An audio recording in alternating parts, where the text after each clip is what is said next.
Azken egunotan herrian sortu den koronavirusaren agerraldia dela eta Jose Mari Gorroñok prentsaurrekoa eman du.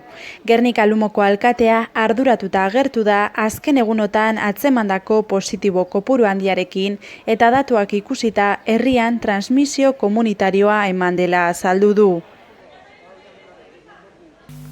Ekainen ukin gendun positibo bat, uztailien beste bat, eta inonetan dekuz ja 78. Akaboko 3 egunetan 17, 20 eta 14.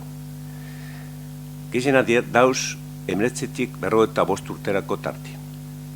Batan bat gaztia hoa bebai. Eta hemen errudunik topetan esko iez.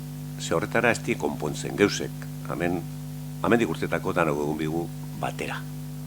Lekupazioa guri handize da, ze akabuko egunien, 14 amaike, euren arten ez dukin konexinorik. Eta horrek esan gure deu, virusea pertsuete zabaldute da biela. Da hori da gure bilurre, jente asko, edade guztizetakoak virusek arrapetako. Osakidetzak bart probak egiteko deialdia luzatu zuen abuztuaren 14-tik 17 parranda guneetan izandako pertsonei zuzenduta. Hala ere, Jose Mari Gorroño alkateak herritar guztiei probak egitera joateko eskatu die. Probak astelehenean hasi eta ostiralera arte luzatzea aurre ikusten da.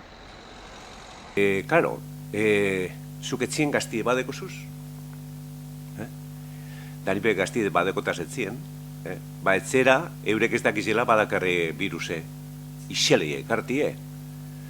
Joan bideue PCR eitzen, eta etxe horretan dauzen guztizek. Oseak, gerniken etxe askotan. Da gehiena badoiez, hobeto baino ez. Nekane Murga Osasun Sailburuak adierazi du ez dela aurre ikusten momentuz Gernikan konfinamendu bat ezartzea eta abian jarritako behaketaren bidez gazteen artean eremu komun batean atzemandako transmisioa geldiarazi ahal izatea espero du.